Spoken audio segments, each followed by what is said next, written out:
Karunakaran, Oommen Chandy, AK Antony, Vayalar Ravi അത്രയും ദീർഘദർശിത്വമുള്ള നേതാവാണ് KC Venugopal.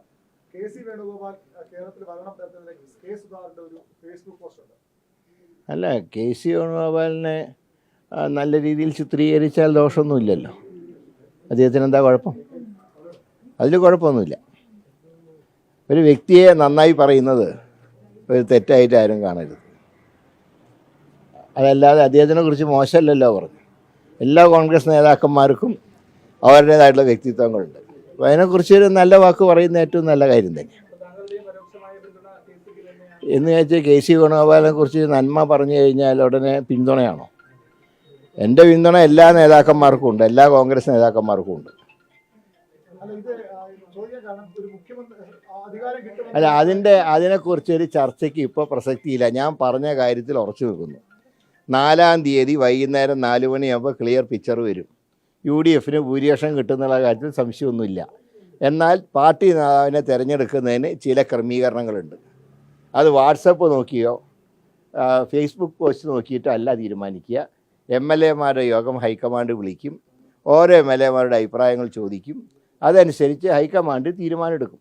അതിൽ കൂടുതലായിട്ടൊന്നും സംഭവിക്കില്ല.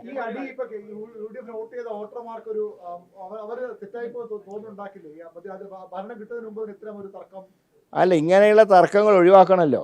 എന്തിനാ ഇപ്പോൾ പരസ്യമായിട്ട് പറയേണ്ട ആവശ്യം എന്താ? 4-ാം തീയതി കഴിഞ്ഞാൽ ഹൈക്കമാൻഡ് പ്രതിനിധികളുടെ മുമ്പിൽ അഭിപ്രായം പറയാമല്ലോ. പറയാൻ യോഗ്യത ജനങ്ങൾ നൽകിയവർക്ക് അഭിപ്രായം പറയാം. അപ്പോൾ അതുവരെ കാത്തിരിക്കുക.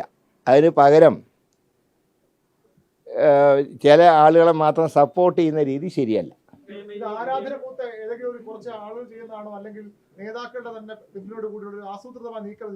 അല്ല, അത് ഏതായാലും ഹൈക്കമാൻഡ് ഇതൊക്കെ നിയന്ത്രിക്കുന്നതാണ് എൻ്റെ പ്രതീക്ഷ.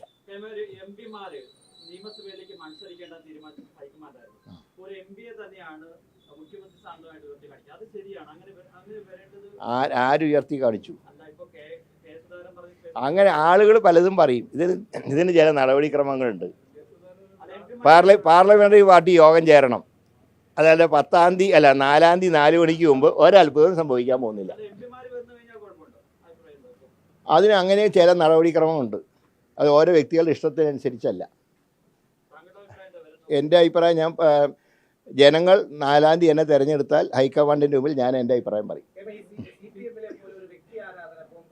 ഇല്ല, ഇവിടെ അങ്ങനെ വ്യക്തി ആരാധനയില്ല. ഞങ്ങൾ ടീം UDF ആണ്.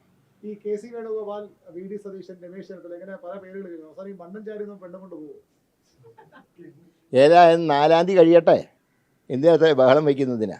4-ാം തീയതി കഴിയട്ടെ. ഇപ്പം സണ്ണി ജോസഫ് ഇപ്പം മാധ്യമങ്ങളോട് പറഞ്ഞു ഇത്തരത്തിലുള്ള പരസ്യ പ്രസ്താവന ശരിയല്ല. അതെ. പക്ഷെ അതിനുശേഷം ഇപ്പൊ ഏറ്റവും ഒടുവിൽ ഇപ്പോൾ അല്പസമയം മുമ്പാണ് VS ശിവകുമാർ ഇതേപോലെയുള്ള സമാന സ്വഭാവത്തിലുള്ള ഒരു പോസ്റ്റ് ഇട്ടിരിക്കുന്നത്. അപ്പോൾ വിലക്കിന് ശേഷവും ഇതുപോലെയുള്ള പരസ്യ പ്രതികരണങ്ങൾ തുടരുകയാണ്. അത് നിയന്ത്രിക്കേണ്ടത് നിയന്ത്രിക്കണം.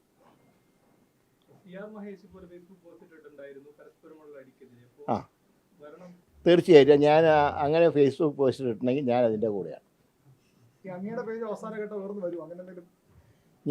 എനിക്ക് അമിതമായിട്ടുള്ള യാതൊരു ആഗ്രഹവുമില്ല. ഞാൻ 8 വയസ്സുള്ളപ്പോൾ എൻ്റെ പിതാവ് മന്ത്രിയായി എന്ന് പറഞ്ഞാൽ ഞാൻ ഇതൊക്കെ കാണണ്ട.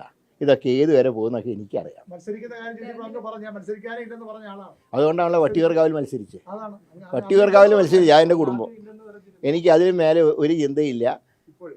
വട്ടിയൂർക്കാവിൽ വിജയിച്ചു കഴിഞ്ഞാൽ വട്ടിയൂർക്കാവിൻ്റെ വികസനം, അതിൽ മാത്രം ഞാൻ കോംപ്രമൈസ് ചെയ്യില്ല. ബാക്കി ഏതിൽ വേണമെങ്കിലും ഞാൻ കോംപ്രമൈസ് ചെയ്യും. എന്തായാലും ഞാൻ അംഗീകരിക്കും. ഹൈക്കമാൻഡാണ് ഫൈനൽ. ഹൈക്കമാൻഡ് എന്ത് പറയുന്നു അത് ഞാൻ അനുസരിക്കും. പക്ഷേ എൻ്റെ അഭിപ്രായങ്ങൾ ഞാൻ പറയുകയും ചെയ്യും. ഈ രാഹുൽ ഗാന്ധി നേരത്തെ തന്നെ നേതാക്കൾ തമ്മിലുള്ള രാഹുൽ ഗാന്ധി പറഞ്ഞാണ് ഞാൻ ആ അഭിപ്രായത്തിൽ ഉറച്ചു നിൽക്കുന്നു. ഗ്രൂപ്പ് ഡാൻസ് കളിക്കേണ്ട സ്ഥാനത്ത് സിംഗിൾ ഡാൻസ് കളിക്കരുത്. അത് മാത്രമേ ഞാൻ പറയുന്നുള്ളൂ. ഞാൻ രാഹുൽ ഗാന്ധി പറഞ്ഞ അതേ വാചകം ഏറ്റെടുക്കുന്നൊരു കോൺഗ്രസ്സുകാരനാണ്. ഞങ്ങളുടെ എല്ലാവരും ഗ്രൂപ്പ് ഫോട്ടോ നോക്കിയിട്ടാണ് അദ്ദേഹം പറഞ്ഞത്, നിങ്ങൾ ഒന്നിച്ച് ഡാൻസ് കളിക്കുകയാണെങ്കിൽ ഒരുമിച്ച് കളിക്കണം, ഇതിൽ സിംഗിൾ ഡാൻസ് കളിക്കരുത്.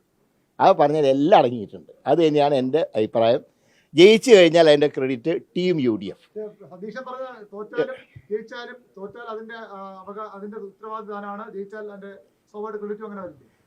Team UDF.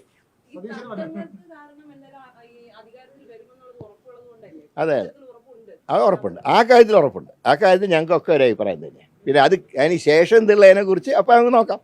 സമയമുണ്ടല്ലോ.